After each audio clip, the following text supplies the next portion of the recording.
السلام علیکم پیارے دوستوں، بہنوں، بھائیوں اور بزرگوں۔ میں حافظ عبد النواز ایڈوکیٹ آپ کو اپنے اسلامی چینل کے اندر خوش آمدید کہتا ہوں،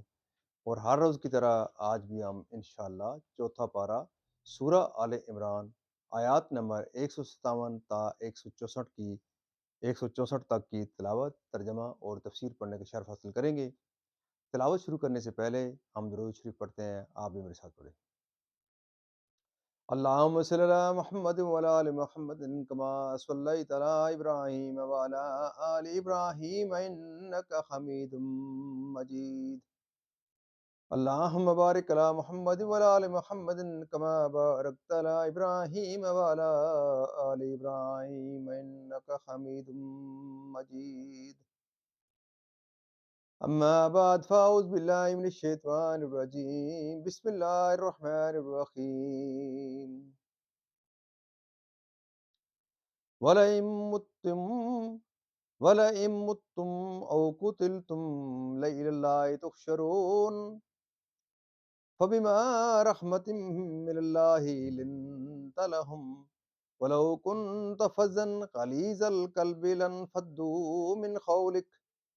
فَاعْفُ عَنْهُمْ وَاسْتَغْفِرْ لَهُمْ وَشَاوِرْهُمْ فِي الْأَمْرِ فَإِذَا عَزَمْتَ فَتَوَكَّلْ عَلَى اللَّهِ ان اللہ یحب المتوکلین۔ ان ینصرکم اللہ فلا غالب لکم وان یخذلکم فمن ذا الذی ینصرکم من بعدہ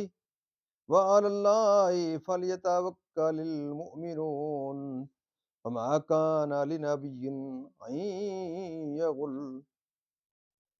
ومن يغلل يأتي بما غل يوم القيامة ثم توفى كل نفس ما كسبت وهم لا يظلمون۔ أفمن اتبع رضوان الله كمن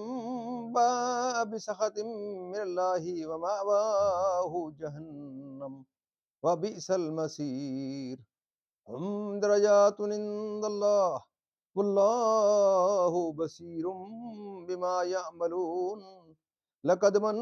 اللہ علی المؤمنین اذ بعث فیہم رسولا من انفسہم یتلو علیہم آیاتہ ویزکیہم ویعلمہم الکتاب والحکمہ وَإِن كَانُوا مِن قَبْلُ لَفِي ضَلَالٍ مُّبِينٍ۔ أَوَلَمَّا أَصَابَتْكُم مُّصِيبَةٌ قَدْ أَصَبْتُم مِّثْلَيْهَا قُلْتُمْ أَنَّىٰ هَٰذَا قُلْ هُوَ مِنْ عِندِ أَنفُسِكُمْ إِنَّ اللَّهَ عَلَىٰ كُلِّ شَيْءٍ قَدِيرٌ۔ صدق اللہ العظیم۔ ترجمہ۔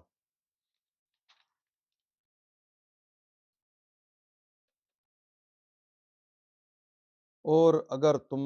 مرو یا مارے جاؤ تو اللہ کی طرف اٹھنا ہے، تو کیسی کچھ اللہ کی مہربانی ہے کہ اے محبوب تم ان کے لیے نرم دل ہوئے، اور اگر تم مزاج سخت دل ہوتے تو وہ ضرور تمہارے گرد سے پریشان ہو جاتے، تو تم انہیں معاف فرماؤ اور ان کی شفاعت کرو اور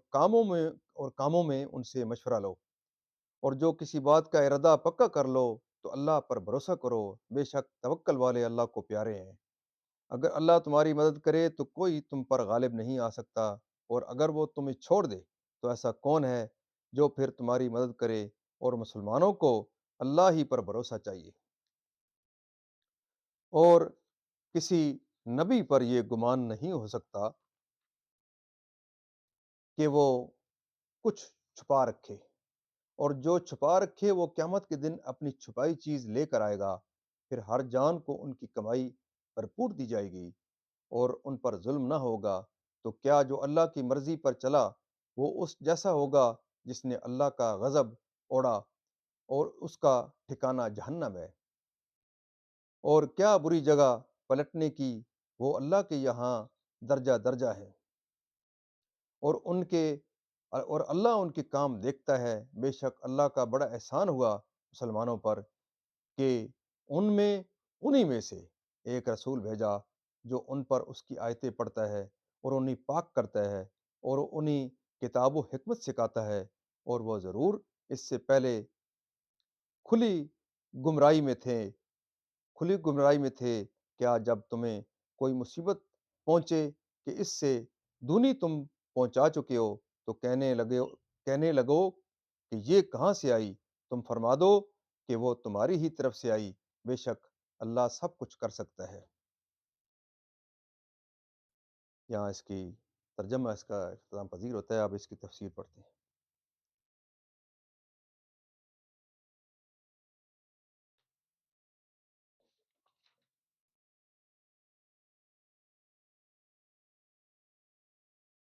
اور آپ کے مزاج میں اس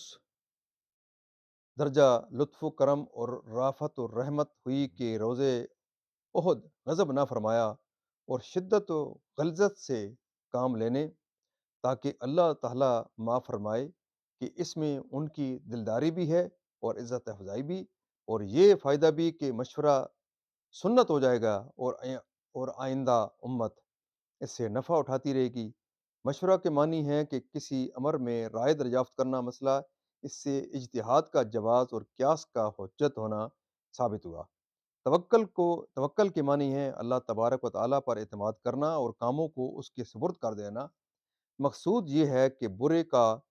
مقصود یہ ہے کہ بندے کا اعتماد تمام کاموں میں اللہ پر ہونا چاہیے۔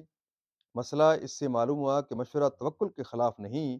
اور مدد الہی وہی پاتا ہے جو اپنی قوت و طاقت پر بھروسہ نہیں کرتا، اللہ تعالیٰ کی قدرت و رحمت کا امیدوار رہتا ہے، کیونکہ یہ شان نبوت کے خلاف ہے اور انبیاء سب معصوم ہیں، ان سے ایسا ممکن نہیں، نہ وحی میں نہ غیر وحی میں، اور جو کوئی شخص کچھ چھپا رکھے اس کا حکم اسی آیت میں آگے بیان فرمایا جاتا ہے، اور اس کی اطاعت کی نافرمانی سے بچا، جیسے کہ مہاجرین و انصار و سائین امت یعنی اللہ کا نافرمان ہوا، جیسے منافقین و کفار، اور ہر ایک کی منزلت اور اس کا مقام جدا، نیک نیک کا الگ، بد کا الگ۔ منت نعمت عظیمہ کو کہتے ہیں منت نعمت عظیمہ کو کہتے ہیں، اور بے شک سید عالم صلی اللہ علیہ وسلم کی وراثت نعمت عظیمہ ہے، کیونکہ خلق کی پیدائش جہل و عدم درائیت و قلت فہم و نقصان عقل پر ہے، تو اللہ تعالیٰ نے رسول کریم صلی اللہ علیہ وسلم کو ان میں مبعوث فرما کر انہیں گمراہی سے رہائی دی، اور حضور کی بدولت انہیں بنائی عطا فرما کر جہل سے نکالا، اور آپ کے صدقے میں رائے راست کی ہدایت فرمائی، اور آپ کے طفیل میں بے شمار نعمتیں عطا کی، یعنی کہ ان کے حال پر شفقت و کرم کرنے والا، اور ان کے لیے باعث فخر و شرف، جس کے حوالے زہد و درا، راست بازی و دیانت داری، خصائل جمیلہ، و اخلاق حمیدہ سے وہ واقف ہیں۔ سید سید عالم خاتم الانبیاء محمد صلی اللہ علیہ وسلم اور اس کی کتاب مجید فرقان حمید ان کو سناتا ہے، باوجود یہ کہ ان کے کان پہلے کبھی کلام حق وحی سماوی سے آشنا نہ ہوئی تھی۔ کفر و ضلالت اور ارتکاب محرمات و معاصی اور خصائل ناپسندیدہ و ملکات رزیلہ و ظلمات نفسانیہ ہے، اور نفس کی قوت عملیہ اور علمیہ دونوں کی تکمیل فرماتا ہے، کہ حق کو باطل و نیک کو بد میں امتیاز نہ رکھتے تھے، اور جہل و نابینائی میں مبتلا تھے، جیسی کہ جنگ احد میں پہنچی کہ تم میں سے 70 قتل ہوئے، بدر میں کہ تم نے 70 کو قتل کیا، 70 کو گرفتار کیا، اور کیوں پہنچی جبکہ ہم مسلمان ہیں اور ہم میں رسول عالم صلی اللہ علیہ وسلم تشریف فرما ہے۔ پیارے دوستو، یہاں تک اس کی تفسیر بھی اختتام پذیر ہوتی ہے۔ اللہ تعالیٰ کے دربار کے اندر قرآن پاک کے صدقے، حضور پاک صلی اللہ علیہ وسلم کی ذات و برکات کے صدقے دعا کرتے ہیں کہ اللہ تعالیٰ میں قرآن پاک ترتیل سے پڑھنے، سمجھ کر پڑھنے اور اس کے احکامات کے مطابق عمل کرنے، حضور پاک صلی اللہ علیہ وسلم کی پاک سیرت کے مطابق اور صحابہ کرام کے نقش قدم کے اوپر چلنے کی توفیق عطا فرمائے۔ پیارے دوستو، اللہ تعالیٰ کے دربار کے اندر ہم قرآن پاک کے صدقے، حضور پاک صلی اللہ علیہ وسلم کی ذات برکات کے صدقے دعا کرتے ہیں کہ اللہ تعالیٰ تمام پریشانوں کو پریشانیاں دور فرمائے، تمام بیماروں کو شفا کاملہ عطا فرمائے، اور اللہ تعالیٰ تمام مرحومین کو جنت الفردوس میں اعلیٰ والا مقام عطا فرمائے۔ اللہ تعالیٰ جو